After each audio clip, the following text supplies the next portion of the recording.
अलग अलग किसान संगठनों के प्रधान जी और मेरे सामने बैठे हुए हमारी किसान सरदारी, सबसे पहले आप सबको हाथ जोड़ के राम राम, सत श्री अकाल। साथियों, आज आप इतनी बड़ी संख्या में पंजाब के किसान या हरियाणा के किसान इकट्ठे हुए हैं। साथियों, छोटी छोटी दो तीन बातें मैं आप लोगों से कहना चाहता हूं। आज जो लड़ाई है, ये लड़ाई फसल और नस्ल को बचाने की लड़ाई है। जब 13 महीने का ऐतिहासिक किसान आंदोलन दिल्ली के बॉर्डरों पे लड़ा गया, तो उस समय भी ये बात कही जाती थी कि फसल और नस्ल को बचाने की लड़ाई है। मेरे भाइयों, आप पंजाब के, हरियाणा के किसी भी गांव में चले जाइए, आज सैकड़ों की संख्या में, हजारों की संख्या में हर गांव से नौजवान रोजगार के लिए, नौकरी के लिए विदेशों में जा रहे हैं। हमारे गांव के गांव खाली हो रहे हैं। ये सरकारें रोजगार देने के लिए कुछ नहीं कर रही, तो ये हमारी नस्ल को खराब कर रहे हैं, नस्ल को खत्म कर रहे हैं। बात अगर फसल की करें, अगर आज की बात करें, तो आज से लगभग 1 महीना पहले जब हमारी जीरी की फसल तैयार हो गई, जब हमारे धान की फसल तैयार थी, उस समय अचानक से केंद्र सरकार, मोदी सरकार एक बात कहती है। मोदी सरकार ने कहा कि जो बासमती वैरायटी के धान है, उनका एक्सपोर्ट $1200 प्रति टन से कम में नहीं होने देंगे। अंतर्राष्ट्रीय बाजार में, चाहे अरब देश हो या फिर यूरोप हो, वहां जो हमारे बासमती चावल की जो हमारी कीमत है, जिस रेट में हमारा बासमती बिकता है, वो है $950 से लेके $1050 प्रति टन। लेकिन मोदी सरकार ने जानबूझ के ऐसी शर्त रख दी। मोदी सरकार ने कहा कि $1200 प्रति टन से नीचे का एक्सपोर्ट नहीं होने देंगे। $1200 प्रति टन के हिसाब से हमारा बासमती खरीदने को कोई भी देश तैयार नहीं है।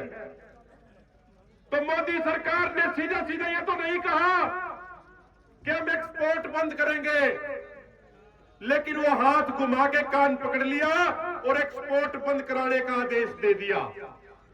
मेरे भाइयों, वो एक्सपोर्ट बंद कराने का आदेश क्यों दिया? क्योंकि ये सरकार नहीं चाहती, इस सरकार को यह बात पसंद नहीं है कि हमारे किसानों को अच्छा भाव मिले। यह सरकार चाहती है कि यह किसान लुटता पिटता रहे, यह किसान बर्बाद होता रहे। इस सरकार को मालूम है कि अगर इस किसान को फसल का भाव अच्छा मिलेगा, तो यह किसान कल को फिर आर्थिक तौर पे मजबूत होकर आंदोलन लड़ेगा और हमारी सत्ता के लिए खतरा बन जाएगा। यह सरकार चाहती है कि इस किसान को इतना गरीब बना दो कि ये किसान सुबह से शाम तक सिर्फ अपनी रोटी का इंतजाम करने की सोचता रहे। ये किसान आंदोलन की सोचे ही नहीं। कुछ दिन पहले जो आपका 11-21 धान ₹4750 क्विंटल बिक रहा था, भारत सरकार के इस फैसले के बाद 5 से 6 दिन मंडियां बंद रही और वो धान जो बिक रहा है वो 4000 से 4200 क्विंटल बिक रहा है। प्रति क्विंटल 500 से 600 रुपए का नुकसान किसान को हो रहा है इस मोदी सरकार की नीतियों के कारण। मेरे किसान भाइयों, अगर अपनी फसल को, अपनी नस्ल को बचाना है, तो गैर राजनीतिक ढंग से इसी तरीके से आंदोलन लड़ने पड़ेंगे। अभी कुछ दिन पहले संयुक्त किसान मोर्चा गैर राजनीतिक की मीटिंग हुई थी चंडीगढ़ में। आगामी 6 तारीख को पूरे भारत की मीटिंग दिल्ली के अंदर होनी है। चंडीगढ़ की मीटिंग में यह बात तय करी गई कि अगले 2 महीने में कश्मीर से लेकर कन्याकुमारी तक और गुजरात से लेकर असम तक 20 बड़ी बड़ी किसान महापंचायतें करी जाएगी संयुक्त किसान मोर्चा गैर राजनीतिक द्वारा। और पूरे देश में माहौल बनाने के बाद, पूरे देश के किसानों को एकजुट करने के बाद, पूरे देश के किसानों में जोश भरने के बाद एक बहुत बड़ी महापंचायत जिसमें पूरे देश भर के लाखों किसान होंगे, वो महापंचायत दिल्ली के अंदर करी जाएगी और लोकसभा चुनाव से पहले ही सरकार की औकात दिखाई जाएगी। मेरे भाइयों, मेरे बुजुर्गों, लेकिन जैसे ही किसान एकजुट हो रहे हैं, जैसे ही किसान मजबूत हो रहे हैं, तो सरकार साजिशें रच रही है हमारा भाईचारा तोड़ने के लिए। मैं ये अंतिम बात कह के अपनी वाणी को विराम दूंगा। साथियों, हमारे इस भाईचारे से सरकार डरी हुई है। कभी पानी के नाम पे, कभी धर्म के नाम पे, कभी क्षेत्र के नाम पे, कभी भाषा के नाम पे, कभी जाति के नाम पे हमें लड़ाने का प्रयास किया जा रहा है। हम भारत सरकार से एक मांग करते हैं, हरियाणा का किसान होने के नाते हम एक मांग करते हैं भारत सरकार से कि आप किसानों को कभी पानी के नाम पर लड़ाते हो। हम आपसे यह मांग करते हैं, आज से 45 साल पहले 1980 में एक रिपोर्ट आई थी, जिस रिपोर्ट के तहत जो उत्तराखंड में भारत और नेपाल का बॉर्डर है, उस बॉर्डर से शुरू करके शारदा यमुना लिंक बनाने की बात कही गई थी। 1980 में वो रिपोर्ट आई थी भाइयों। 2020-21 में उसकी फिजिबिलिटी रिपोर्ट आ चुकी है। उत्तर प्रदेश तक उसका ड्रोन से सर्वे भी किया जा चुका है। अगर शारदा यमुना लिंक प्रोजेक्ट चालू हो जाता है तो उत्तराखंड के किसानों को पानी मिलेगा, उत्तर प्रदेश के किसानों को पानी मिलेगा, हरियाणा के किसानों को, पंजाब के किसानों को, राजस्थान के किसानों को, मध्य प्रदेश के किसानों को और गुजरात के किसानों को भी पानी मिलेगा। अगर शारदा यमुना लिंक प्रोजेक्ट चालू हो गया तो उत्तराखंड से शारदा नदी से पानी लाया जाएगा और इन 6 राज्यों से होता हुआ वो पानी गुजरात की साबरमती नदी में जाके मिलेगा। एक नहीं, 2 नहीं, 6 राज्यों के किसानों को पानी मिलेगा। हम भारत सरकार से एक बात कहना चाहते हैं, अब पानी के नाम पे किसानों को लड़ाइए मत। अब शारदा यमुना लिंक प्रोजेक्ट चालू करके देश के हर किसान के खेत तक पानी पहुंचाइए।